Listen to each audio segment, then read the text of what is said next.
बिस्मिल्लाहिर्रहमानिर्रहीम अस्सलामुअलैकुम। वेलकम करती हूँ आपको एक और मज़ेदार रेसिपी के साथ। बीफ रेसिपीज़ तो आपने बहुत सारी ट्राई की होंगी, लेकिन बना रही हूँ आज आपके लिए ट्रेडिशनल स्टाइल धनिया वाले सालन की रेसिपी। तो वीडियो को एंड तक ज़रूर देखिएगा। तो चलिए बिस्मिल्लाह करते हैं। 4 से 5 टेबल स्पून मैंने साबुत धनिया लिया है, उसको हमने रोस्ट करना है। और जब प्यारी सी खुशबू आ जाए तो चूल्हे को बंद करेंगे और इसको ठंडा होने के बाद इसका पाउडर फॉर्म बना लेंगे। इसके बाद हम ग्राइंडर जार लेंगे, उसमें मैंने एक अदद दरमियाने साइज़ की प्याज चॉप करके डाली है। साथ ही इसमें जाएगा सफ़ेद ज़ीरा जो कि मैंने लिया है 1 टीस्पून। इसके साथ ही मैंने डाला है लहसुन अदरक का पेस्ट 2 टेबल स्पून। अब डालेंगे इसमें धनिया जो कि मैंने रोस्ट करके और अभी पीसा था, तो वो मैंने इसमें डाला। जितना बारीक ये हो सकता है इतना अच्छा है। और साथ ही इसमें जाएगी कश्मीरी मिर्च 1 टीस्पून, गरम मसाला हाफ़ टी स्पून, हल्दी पाउडर 1 टीस्पून और इसमें जाएगा रेगुलर लाल मिर्च पाउडर 1 टीस्पून। इसका पेस्ट बनाने के लिए हस्बे ज़रूरत पानी का इस्तेमाल करेंगे। पानी आप अपने हिसाब से लीजिएगा। इसके बाद फिर हम इसको ग्राइंड कर लेंगे। अब ले लेंगे हम एक बर्तन और इसमें हम डालेंगे हाफ़ कप के करीब कुकिंग ऑयल। आप सरसों के तेल में भी इसको बना सकते हैं, बहुत अच्छी रेसिपी बनती है।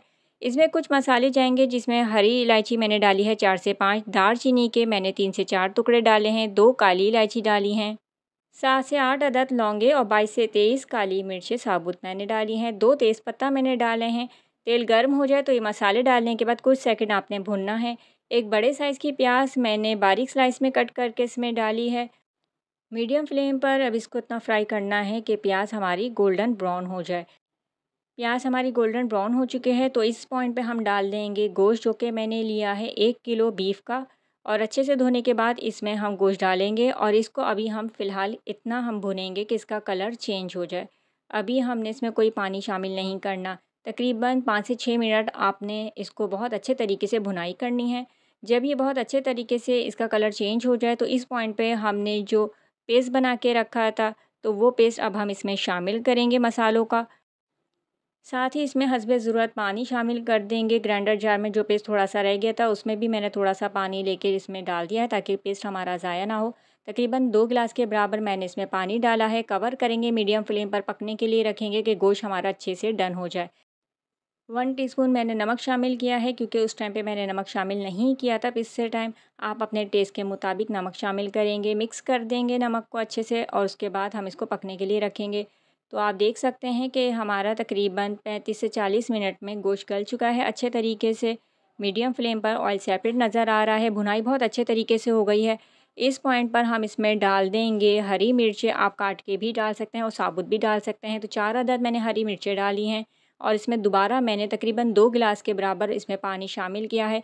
इस पॉइंट पर आपने अब इतना पानी शामिल करना है जितना आपको इसका सालन, ग्रेवी या शोरबा रखना है, क्योंकि ये अमूमन शोरबे वाला ही बनता है। इस रेसिपी में ना तो टमाटर का इस्तेमाल हुआ है और ना ही दही का, लेकिन इसके बावजूद इस रेसिपी का टेस्ट बहुत ज़बरदस्त होता है, बहुत अच्छा जायका होता है, डिफरेंट होता है। तो इस रेसिपी को आप एक बार ज़रूर ट्राई कीजिएगा। चूँकि हमारा गोश्त डन हो चुका है, तो इस पॉइंट पर हमने इसको ज़्यादा नहीं पकाना है। 2 टेबल स्पून हमने डाला है कसूरी मेथी को, इससे जायका और खुशबू बहुत अच्छी आती है। आपके पास है तो आप डालिए, नहीं तो स्किप कर सकते हैं। साथ ही इसमें हम हरा धनिया का इस्तेमाल भी करेंगे, ताकि इसका जायका दुबाला हो जाए। सिर्फ 3 से 4 मिनट हमने इसको मज़ीद लो फ्लेम पर इसको पकाना है और एक उबाला आने पर हम चूल्हे को बंद करेंगे और डिश आउट कर देंगे। तो ये थी मज़ेदार सी जायकेदार सी रेसिपी। इस रेसिपी के एंड में मैं आपसे ये बात कहूँगी कि अगर आपको ये जायकेदार रेसिपी चाहिए है तो आपने साबुत धनिया को भुनना ज़रूरी है। बग़ैर भुने अगर आप बनाएंगे तो वो जायका और टेस्ट नहीं आएगा।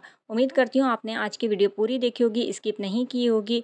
इस रेसिपी को ट्राई करें तो कमेंट सेक्शन में अपना कमेंट ज़रूर दीजिएगा। नेक्स्ट वीडियो तक के लिए मुझे दीजिए इजाज़त। रखिएगा अपना बहुत सारा ख्याल और रखिएगा दुआओं में याद। अल्लाह हाफ़िज़।